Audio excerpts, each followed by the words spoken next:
holds the key to Isaiah's freedom, and the truth is finally coming out. Oh, darlings, this first story is one of those quietly building situations that has been sitting underneath several other storylines for weeks now, and the resolution of it is going to shift the ground underneath Curtis and Jordan in a way that is going to leave them both feeling something they did not expect to feel about a man they have been treating very unfairly. Let us lay out exactly what has been happening, because the injustice at the center of this situation deserves to be seen clearly. Curtis has been absolutely convinced that Isaiah was the driver who left the scene of Jordan's accident. He has held on to that belief with the particular stubbornness of someone who has made up his mind and is not interested in evidence that points elsewhere. He punched Isaiah. He has accused him repeatedly.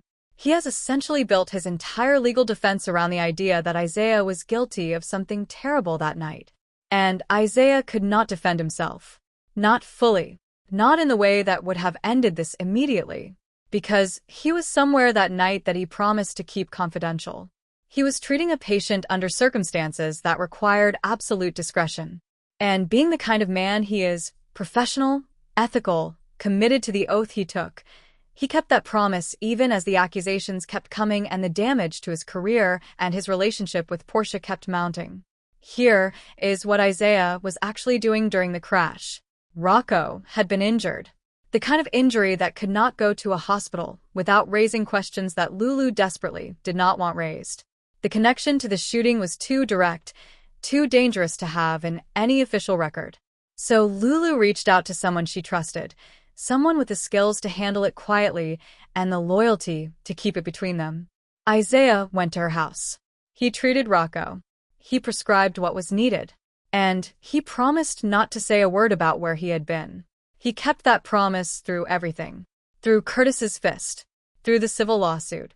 Through the strain on his relationship with Portia. Through Jordan's pointed questions and repeated suspicions. He kept it because that is who he is. But the situation that required that silence has changed completely. The shooting has been resolved. The WSB has moved on. Jason is free. There is no longer any reason for Lulu to keep the secret that has been costing Isaiah so much. And the moment she realizes what her silence has done to him, when she runs into Isaiah and hears even a portion of what he has been dealing with, something is going to shift in her. Because Lulu is fundamentally a decent person. She does not let people suffer for protecting her when she has the power to make it right. Whether she testifies formally in court or simply goes directly to Curtis and Jordan and tells them the truth, the outcome is the same. Isaiah's alibi is established. The accusations collapse. And two people who have been absolutely certain they were right are going to have to sit with the reality that they were very, very wrong. Britt meets Tristan, and sparks fly in the most chaotic way possible. Now, darlings, let us talk about the newest arrival in Port Charles. Because this man walked into town with absolutely no idea what he was stepping into. And his introduction to Britt has been exactly as explosive and exactly as promising as the very best soap romances always begin. Not with flowers and soft music. With a room key dispute and a bedbug threat. Let us set the scene. Britt got out of that cell expecting to return to her room at Bobby's. The room that had been hers, that Jason had arranged for her. That felt like the closest thing to a home base she had in Port Charles. And she found out that while she was gone, her room had been rented out from under her through a booking app. And Carly, who had been ducking her calls, had either donated or allowed the police to collect everything Britt owned. So Britt arrived at Bobby's with nothing but $5 and a grudge, tried to make her case at the front, caused a scene, and came face to face with the man now occupying her former room as he headed upstairs. She shouted a bedbug warning at him. He shot right back that they would be welcome company compared to her. If you have watched this show for more than 10 minutes, darlings, you know exactly what that kind of energy means. That is not dislike. That is chemistry wearing dislike as a costume. And the two of them are going to spend the next several weeks fighting that truth before they figure out what to do with it. Tristan is the new heart surgeon at General Hospital. Britt is working to get herself reinstated as an OB. They are going to be in the same building, crossing the same hallways, encountering each other, whether either of them wants to or not. And the hospital has a very long and well-documented history of colleagues who start by driving each other crazy and end up meaning everything to each other. There is also the Jason connection, because Tristan accompanied Jason on the plane home from Jakarta. Whether that was professional assignment or genuine human decency in the face of a man clearly in need of care is still somewhat unclear. But it gives him a point of connection to people in Britt's orbit. And it means their worlds are already more intertwined than either of them realizes yet. There is even a possibility that something of Britt's was left behind in that room, something that gives Tristan a reason to seek her out, to extend an olive branch, to find a way past the bedbug exchange toward something that feels less like combat. Port Charles has a new doctor. And Britt Westbourne, who was told she was dying and found out she was not, who walked out of a cell with a future wide open in front of her, is about to discover that the fresh start she never thought she would get comes with something she absolutely did not plan for.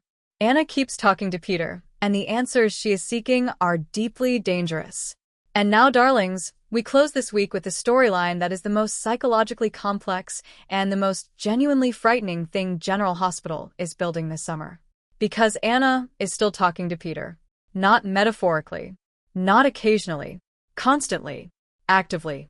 In a way that suggests she has started to treat the voice in her head as a real conversation partner rather than a symptom she needs to address. Peter showed up when she was with Valentine. Right there in the middle of what should have been a warm and grounding reconnection with the person who knows her best, Peter appeared. And Valentine noticed that Anna was distracted. He saw her attention shift to something he could not see. Anna covered quickly. She redirected. She did what she has been doing since she came back, managing the performance of being okay, well enough to fool people who love her. But Valentine was not entirely fooled. He just did not know what he was seeing yet. The question of what Peter actually represents, whether this is purely a hallucination born from trauma, whether there is something more complicated happening spiritually, whether these visions are the residue of Ross's psychological warfare still operating inside Anna's mind, is one that the show is deliberately leaving open. What matters for the story is not the metaphysical category, but the practical reality. Anna is responding to Peter as though he is real. She is taking direction from him. She is allowing his voice to shape her decisions and her movements through Port Charles. And the mission he keeps reminding her about, the thing he insists she must not let Valentine or anyone else distract her from, that is where the danger lives. Because Anna operating on a mission with lethal intentions while under the influence of a hallucination who has his own grievances and his own agenda is one of the most volatile situations this show has ever constructed. There is an irony layered into all of this that is almost unbearable. Anna was the one who helped bring someone back from exactly this kind of brainwashed, mission-driven state years ago. She sat with someone who had been programmed to pursue a target and helped guide him back to himself. She knows what this looks like from the outside. And right now, she cannot see it from the inside. The answers Anna wants from Peter, whatever form he takes in her mind, may connect to questions about Cassius. Peter lived in the chalet where Anna found the letter explaining Cassius's existence. He knew things. He had access to Faison's history in ways that almost nobody else did. And Anna's haunted mind, reaching for explanations and confirmation, has landed on the most dangerous possible source for those answers. The question is whether Valentine, who came closer to seeing the truth than anyone else has, can find his way back to Anna in time. Whether the connection between them that survived everything is strong enough to reach her inside, whatever she is building toward. Whether Anna can find the part of herself that knows what Peter is, knows he is not real, and chooses that knowledge over the mission she is being pushed toward. Or whether Port Charles is about to watch one of its most beloved figures cross a line she may not be able to come back from. Port Charles is holding so much right now, darlings. Isaiah's truth finally finding its way toward the light. Britt, and a brand new doctor starting something neither of them expected. And Anna moving deeper into a conversation with someone who cannot answer her, but who is steering her somewhere that everyone around her should be very, very afraid of.